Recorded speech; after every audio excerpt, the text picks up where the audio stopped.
So the reason why I have Eve on today, right? And I'm like, yo, I hit up Eve like last week. I was like, yo, honestly, I need the story.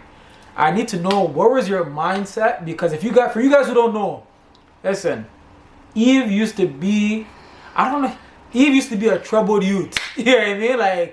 Like just on her own, like she's still like that, but it was like on a mod thing, and you know, Eve basically got sent to Ghana. Like, you know what I mean? Like she got sent to Ghana. Just one day, I woke up, I'm like, yo, where's Eve? She's in Ghana. Like, you know, like one of those. And I didn't see her again for years. Alright, so I really want to know, like, yo, Eve.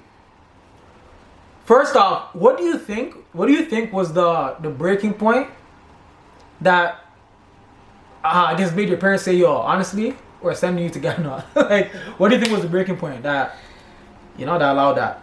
Yo, my parents were lethal, yo. They didn't play. Like, I'm just thinking, and like, yo, like, I'm trying to like go back to that 10-year-old, like that 10-year-old kid. I think because they heard people say that, and then my actual cousins that were actually living there, because they were here in Canada and they got sent back. So when their dad sent them back, I guess they influenced my parents to send me back. But I feel like they didn't even do research. It's just like, okay, let's just take her and then go, because literally I was the only girl in the house. And I think what influenced it the most when I was trying to commit suicide in school. Oh shit. Yeah, so I was in grade 5 and I literally wanted to like take my life because I didn't feel accepted, or I've always been the weird kid. I've always been an isolated kid. Like I was like, in the beginning stages of my life, I felt people thought I was really weird. So it was just like, I was moving from Toronto to Brampton, and so the Brampton people were like predominantly more white. Yeah. So it was very hard to fit in, and it was very hard for them to understand me and my culture. So making friends was not the easiest. But I had friends in church, but we moved away from all of those people and came to Brampton, and I didn't have the freedom of my, you know, Western, where we had a forest, right? Yeah. And the forest was my playground. I had that's where my I would literally go to the forest and have my alone Tarzan. Tarzan, but like I'm a nature person. So me not having access to those things kind of took away who I was. Yo, honestly, you've been saying like the forest thing. It's crazy because like I completely forgot about that. But that was actually like a lot of good time. Just going through there, like you'll see some random animals, and like I don't even know if it was a forest or it was just a bush, but whatever. Like, you know, because at that time we're kids, so we're smaller and whatever. And it looks bigger. Yeah. You know, what's a crazy thing that you touched on was, I guess, like the mental health aspect of it. Like, even for me, like I guess at that time I probably didn't know nothing about that you're even going through that, right? Because the way I perceived you is like every single time you're at the crib, like you're always amped, like you're always like, you know, having a good old time, like, you know, and then when we're outside everyone knows you, like, so it just seems like you're always happy-go-lucky, right? So like, it kind of even shows like even like nowadays, like there's a lot of times people might see even like us, right, and think that we don't go through stuff or we don't face any sort of like, I guess like mental strife, you know. So like it's a big thing, I guess, as you get older, also to have that community.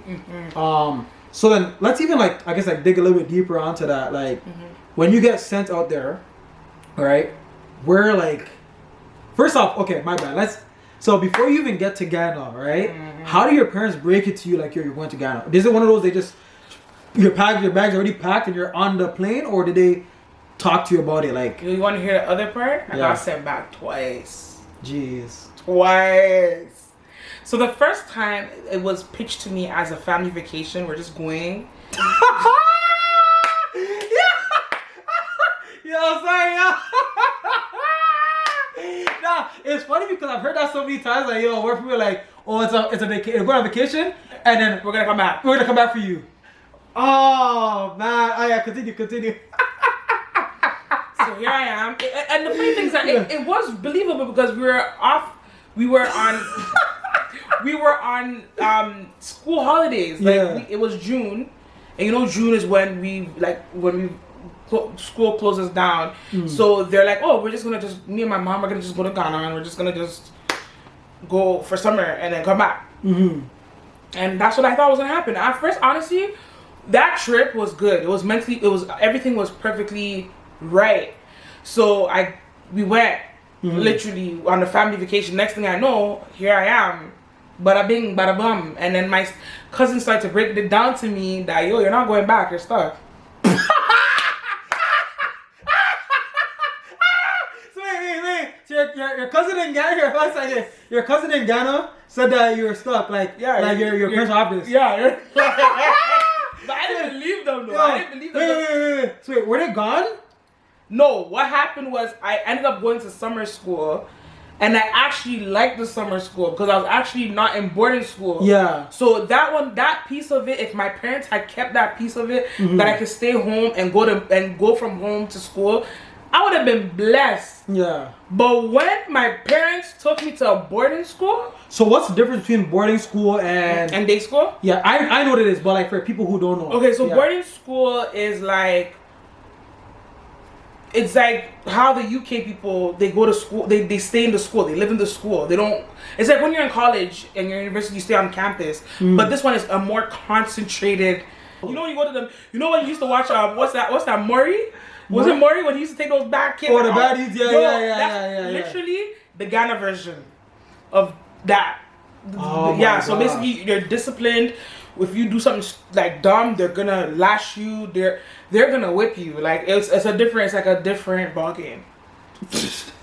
So okay. So that's the first time. So the first time you get there, you go to summer school. It was beautiful. Beautiful. You're enjoying the summer school. You're having the vibe. The vibe. Your mom is there with you. My mom is there with me. Okay. So now summer school is coming to an end. And you're expecting that September is about to roll around. You're about to get on the flight, come back to Canada, and get back to what you were doing. You're back on road. Yeah. So you're about to come back and crush road, but your mom said, Arama. She doesn't even say anything. Like my mom was like silent about the whole process. Like next thing I know, I have a chalk box. Chalk box is like a provision box that takes you to school. I'm like, why am I going? Like, where am I going? Like, why is my stuff packed up for? Like, the way they did it so secret. Yo, I feel like African parents could be a part of the CIA. Yo, African parents could be a part of, because the way they were just like packing, and they just like, it's like just go with. It's like they just threw me into the situation. Like, so they got my clothes for school. They took my measurements. I should have got it. I should have peeped it. I should have peeped it. But like a 9-10-year-old, you're not. Yeah, you're not peeping it. You're like, I'm vibing. And already the year before, I lost my bro. So like, I'm already like mentally not okay. Like, I think that's a part of the reason why I wanted to commit suicide, because my brother. Most definitely. So it's like I'm not like I'm just not thinking, because I'm like, okay, I love the sun, I love Ghana, but the time they were measuring me, I should have peeped it still. I didn't peep it. So next thing I know, my auntie just starts to take me to the school and just brings my stuff to the school. All I just know is I'm in the school. And then I don't see my mom no more. And then I think, literally, like, 3 weeks later, the teacher's like, oh, your mom went back to Canada. I'm like, wait, you're supposed to go with me? Because at this time you're at a boarding school. At a boarding school. So I'm expecting that she will still be around. But she didn't. She just... literally just she bounced. She bounced though. Like, it was honestly like just. And at that point you were what, like 11 or like, no, that was like 9, 10. 9, 10. Yeah, let's just say 9, 10. Yeah. Okay. So honestly, looking back, like, yo, like, I feel like Ghanaian parents need to be more transparent about things. But I think because they know I'll act up and I'll leave, they have to do no way. Now, because at that time, I'm not gonna lie, you were like I guess you were just untamed. Like, you were just, like, you were you, but you were like a grown person on road. Like, if that makes sense, you know what I mean? Like you were like an old person on road in a child's body, but then again, you didn't have a child's body because you were bigger than the other children. You know what I mean? Like, you know what I mean? So like, you're just kind of like living like by your own terms. So when I think about it, even like, let's say like I put myself in, let's say, your parents' shoes. Like, how do you then transparently tell a child who just does their own thing that this was gonna happen? Because let's say that if they had told you, let's say in Canada, you probably would have went incognito or MIA or something like that. They know me. Yeah, right. Because the way I was, I feel like in Canada, I was actually a very strange, odd kid. I wasn't like the average kid. Like everyone knew there was something weird.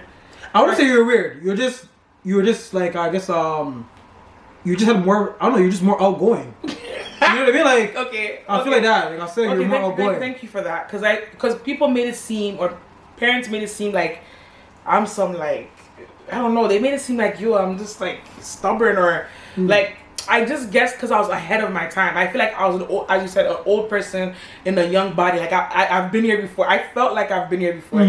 So I acted like I knew the road. Like you be in the house, my mom be like, "Where's Evelyn?" She went to the grocery store. She traveled like about 9 kilometers. Like, I was one of those people. I'll just pick up my bike. At this age, I'm doing wild stuff. Like, so yeah, like maybe because of that, like they know that I'll disappear. Yeah, they know I won't come back home. Like, and that's more and the funny thing is, I would literally find a way to survive. Yeah, because I knew how to survive. Well, you survived in boarding school. So what was that? So now you're in boarding school. So this is the first time that you got sent to Ghana, right? So you're in boarding school. What's your experience like then while you're in boarding school? Adjustment. Like I feel like I was adjusting to the whole new environment. I was getting sick a lot. I didn't like it because the food, malaria, the food was not hitting, yo. The food was not hitting. I heard it's like prison. As I said, and it is prison. I feel like, as I said, the military type of thing. Like if you're not, it's not built for the But the only thing about me is that I went to a bit more like, let's say, Ghanaians would say rich school because it was like, but it still didn't feel. Like me being at that age, being restricted to certain type of foods and stuff, it was just not hitting. Like, it was just military style, sick all the time. The teachers, if you don't get to class, like you have to wake up at 4 a.m. in the morning. That's too freaking early for me. You have to get ready. You have to put your things together. You have to act like an adult. Yeah. And then literally shower, lay your bed, go to classes, go eat your meal. Get back to class. It's like you're on your own with no parents, so you have to do grown-up stuff. Yeah. So I guess in a sense, though, it can be a good thing, right? Like because I guess it forces you to have a certain level of structure. But I guess like the disadvantage would be you're not getting like, I guess that like maybe that nurturing feeling. Yes. Or like having moments where like you can actually feel some sort of compassion from someone. So maybe that's what makes it difficult. During that time, I guess, did you have anyone you were speaking to? Like, was it an aunt, a cousin, or your mom, your dad, or your brother that you were actually speaking to? Like, I guess to like kind of like get you through it, or like how are you? I guess like coping with the change. I felt a disconnect between me and my parents. Like I didn't feel them no more. And looking back, like it just felt like they were not there. They just felt like they were just no talks. I just felt like they just left me there. You know what I mean? Like I don't know. It's not like it's not. I'm not doing therapy because I've obviously overcome those things. But I feel like there was a disconnect because the only person I was speaking to at that time was the lady who was in our house. That was let's say a help. Like she's like she helps us around the house and like she was the only woman I can like. Even she knew about my cycle, like women you have cycles, right? Yes. So she knew about my cycle. She knew about. I learned about this in elementary school. Yes, good job. Good job. Yeah. You too. Yeah. So like, she was the one that knew about my puberty stage and me growing and me becoming more of a woman. It was not easy because it's like I didn't really know what it was to become a woman. So it was just. Go out there, survive. Yeah. But I'd rather go out there, survive in Canada than go out there to survive in Ghana. Because it's like you don't even get to leave the school premises. So imagine waking up every day and being in the same bubble every day. You can't get out your territory. Yeah. It literally feels like you're in prison type of situation. That's nuts, though. It's interesting though. But even like now, like seeing the way you are now, in terms of like how you operate. Or like even like I guess like your level of fearlessness, it can also be then what's the word? Attributed, or it can be. Let's just go with attributed, but whatever. It might not be the right word, but it can be tied to your experiences, in boarding school, because like you're put in a position where now you kind of have to like fend for yourself. You have to figure out who you are as an individual, and then how are you gonna basically operate through life. Like one of the biggest things I always talk about with like other people is that you do need those moments of seclusion in order to really be able to self-identify who you are, right? Like I feel like a lot of times people lack that self-awareness because they're overstimulated by community or overstimulated by the thoughts of other people because you're always being influenced by, let's say, peers, right? But when you're put in a situation where now you're forced to kind of be an outcast or forced to figure out a way to adapt to a situation or to survive, you develop new skills that allow you to kind of like navigate life in a way that you are very self-aware. So like people can't just kind of get you to do anything you don't feel like doing, you know? Even I felt that when I made the move from like Western Road to like Rexdale or whatever, it's like you're in a different environment. You guys moved from Western Road to Rexdale? Yeah, we're in Rexdale right now. Okay. Girl, cut that part out. You know what I mean? Right? So, but like, yeah, just that change for myself allowed me then to see like, okay, cool, this is how I can basically navigate this new world that I'm in.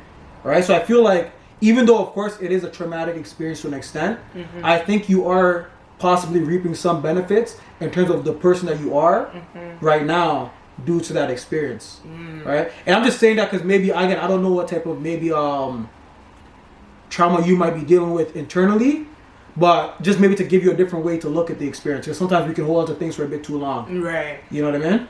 Yeah. But like back to you. Let's jump now to, so how do you come back then? Because you said you got sent there twice, right? So after going through boarding school and I think getting to class 6, which then leads to JSS, which is like high school. I was gonna ask what is that? Yeah, so basically grade 6 is like, it's like grade 6, but then you're going to grade 7 and 8. But 7 and 8 there is considered like a higher.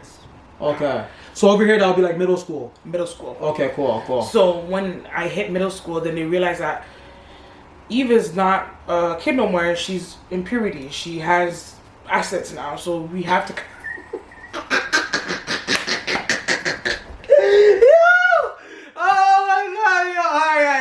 So it's time to get Eve back to Canada so that we can groom her the way we need to groom her, because obviously if you stay there for too long, anything can happen. Yeah, that makes sense. Yeah, and I was living with only boys. That's why I feel like I love and genuinely vibe with men more than you would possibly like, okay, why does she?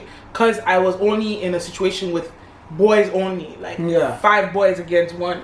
That makes sense. So I think my parents kind of knew that this is like too, or else gonna be something. She's just gonna just continue to do. Yeah, you never know. You know what I mean? Just to kind of like avoid that. Avoid anything that can, because the thing is, when I went to Ghana too, I was also discovering new ways of building my territory. I feel like everywhere I go, I always build a client.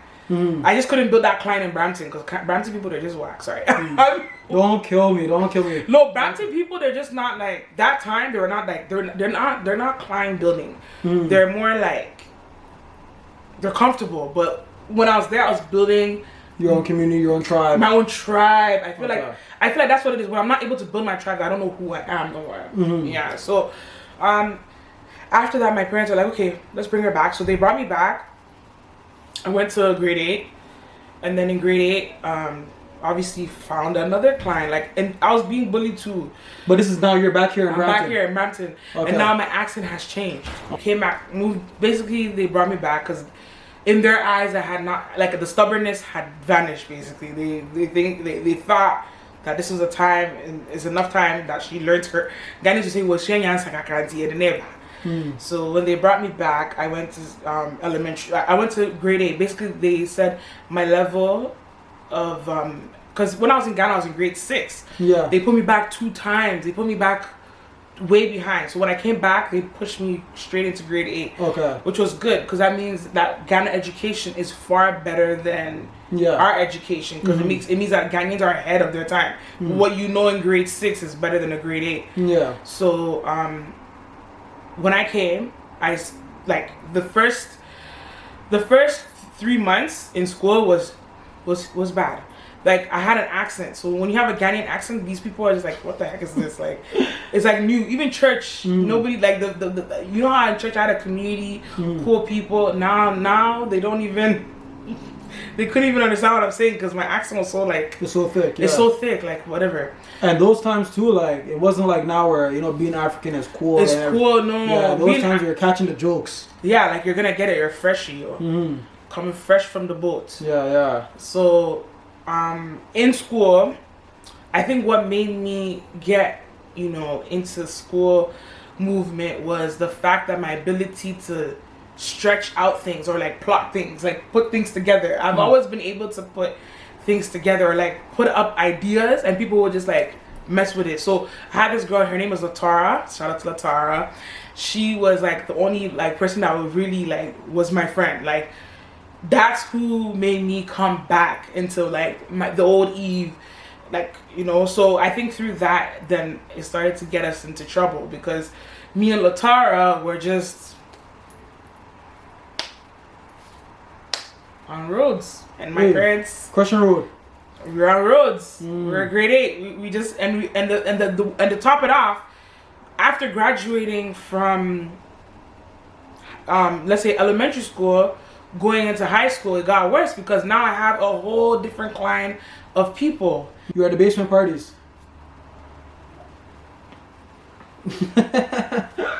And my parents were not having it because they're like, we know what basement parties can lead you to. It can lead you to so many things. Like at that time, I was starting to say like, oh, I don't mind if I'm 17 and I'm pregnant. Sorry, at the age of 17, I have a baby.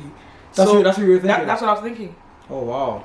So I kind of knew where my parents wanted to take charge because I feel like African parents are more so of the family structure. So if you're starting to move a little away and start to act like a little dusty, they thought my influence of friends were not the best. Because even in Ghana, when like let's say when young men will approach you, when a young man approached me and kissed me on my cheek, my cousins brought out their knife, their everything, their like I'm like, hey. Yeah. Like they were ready to like get at him. Like the whole men in the family just went. I feel like if they found him, they'll cut him off. Like they're ready, and that's the thing about. I think that's what like made me know that like I'm not just like it's just powerful. Like I feel like So at this point now, you were taken to Ghana again because you were on road. I was on road with your going to bashment. Like we were the real like we would skip class. Okay. And go to parties, or let me say, we would be the party. I've always been hosting parties. Okay, so you were basically just skipping class, bringing people, and just gallivanting. Gallivanting. Okay, cool. So at that point, your pops and your moms... We would end up in Toronto, take bus to Toronto from Brampton, go sleep in Toronto, meet up people. Yeah, it was one of those. Wow. It's so extra. Wow. Yes. That's the type of life you're living. Wow, from Brampton. From Brampton. So come here to Toronto. I was 13. Hey! You're extra. Wow. You're extra. Hey, easy. Yo, girls. yeah. But then again, you can't be wise without living life sometimes. You know what I mean? Yeah. But I remember before I was leaving Ghana, I was in a depressed state because I felt like at a point in time, like I was being exposed to different type of energies that were not beneficial to my like I didn't know who I was anymore. In Ghana or when you came here? Here. Okay. When you were back. When I was back. And here's how the second time it went down. My dad told me I'm going to Sweden. Or say, we'll Sweden. Who's going to Sweden? Him? Me. Or, We're going to meet one of our family members in Sweden. This one was not like I approved of this, vetted and approved. No, this was disguised for the approval. So Sweden was a stopover, or what? It was supposed to be basically me going to Sweden. Yeah, but did you guys touch down in Sweden at the point or no? If I even touched down in Sweden, I'll be very happy. We touched down in Amsterdam. We used KLM. Okay. KLM is the one that's been gallivanting all of us. Yeah. So we get to. What happened was we took a flight to Amsterdam. So I should have caught onto this because I've been flying to Ghana like it's nothing. I think this is like my 4th time going to Ghana. So I should at that point I should have like literally clocked in that this is a trap because my dad didn't tell me we were going to Ghana. He just told me we were going to Sweden. Like I feel like if my mom was the one that was taking me, I would have clocked it. But this time my mom didn't take me. It was my dad that took me. So everyone knows that me and my dad have a close relationship and we're very like Yeah, so he was the best fit for this job. He was the right agent. He was the right agent for this because he can keep me calm. Yeah. So we get to Amsterdam. We met with my other auntie, and I'm aware that this auntie is from Amsterdam. We go to her place, and then she's like, "Oh, like I should have clocked it, but I wasn't clocking." Yeah. She's like, "Okay, nice." And tomorrow clock Ghana, I don't know. But and my dad's like, "Oh, that'd be like." Dad. So Yeah. pretty much that means, are you guys going to Ghana? And then her dad is refuting it by saying, "Nah, We're not. we're not." Yeah, we're going to Sweden. She almost blew his She cover. almost blew it. Because I guess she didn't even know the plot. Yeah. So, we get to Amsterdam. We're about to take the next flight that takes us to the next country. What you're thinking is going to be Sweden. Sweden. Sweden.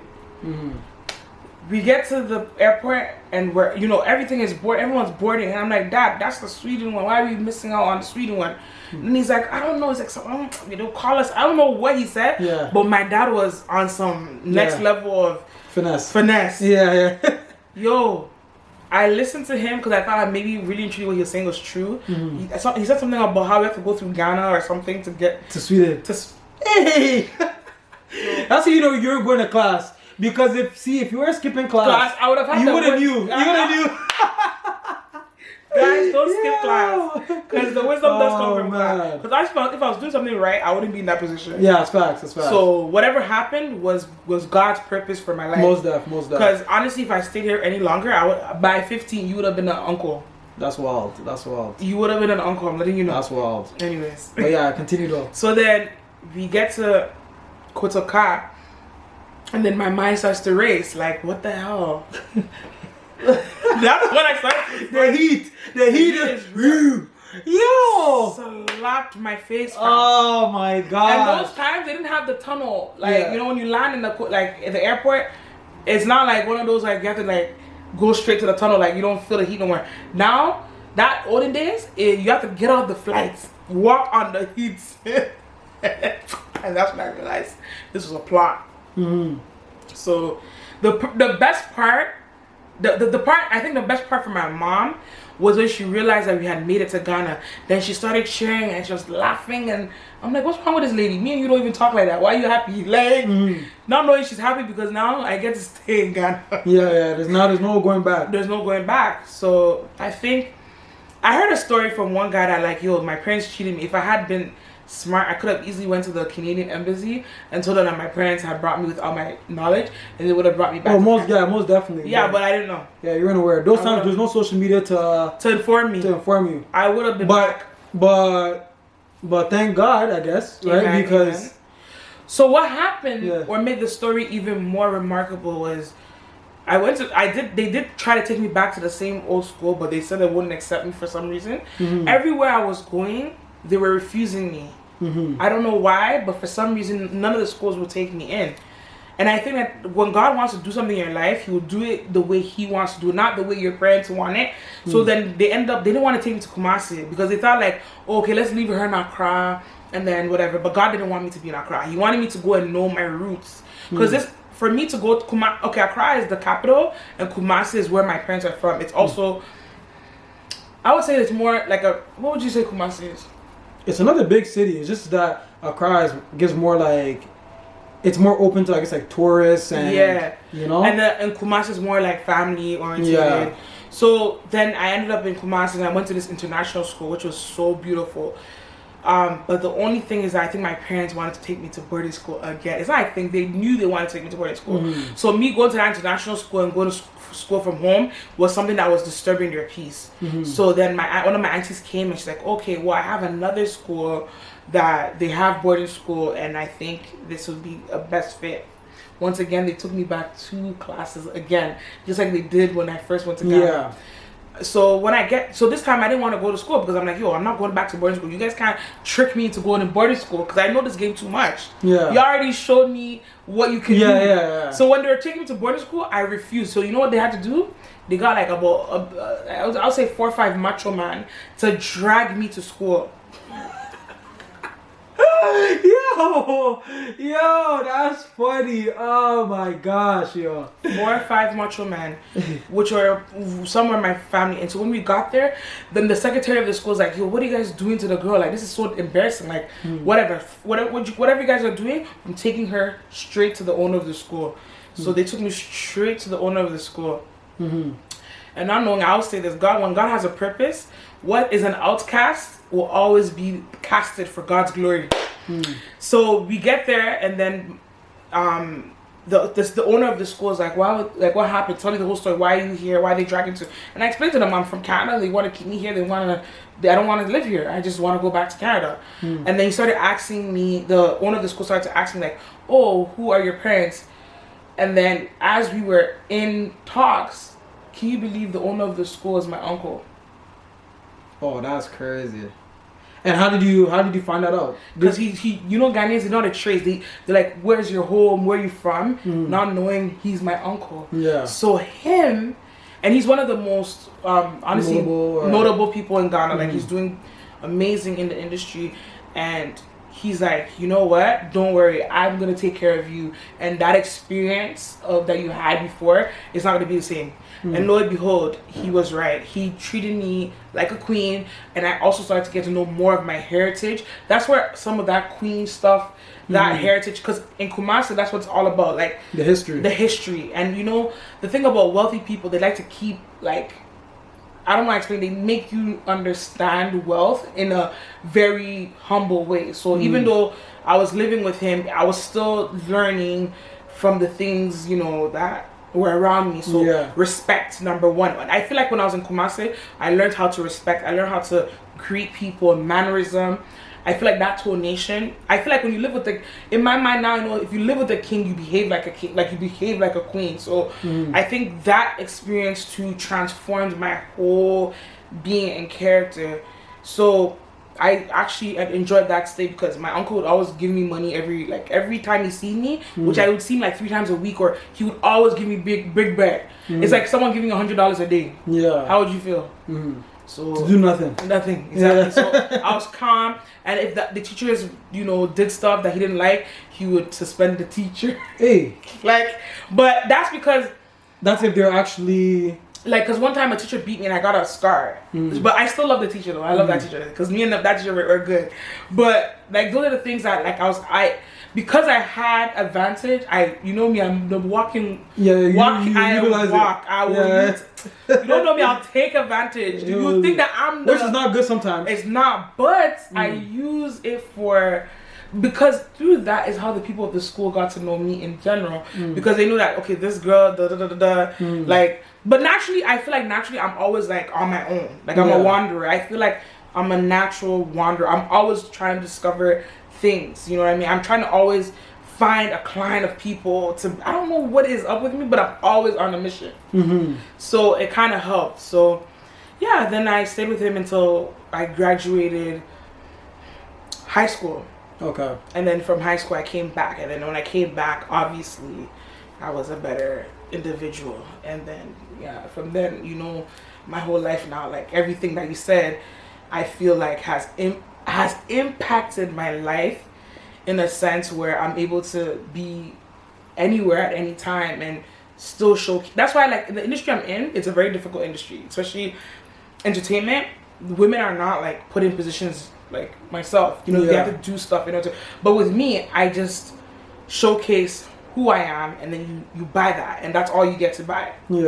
And so I feel like people don't need to know that if you have kids and your kids, I don't know about now our generation, but if you do have the option to bring your kids to school in Ghana to get a little more mannerism, or I think it's always a good option, but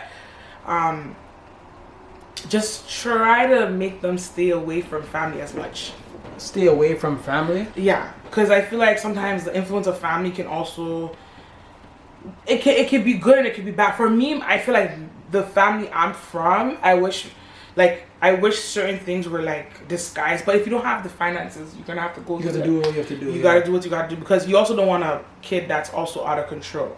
Because I feel like if I didn't go to Ghana, I would be out of control. I would have no vision.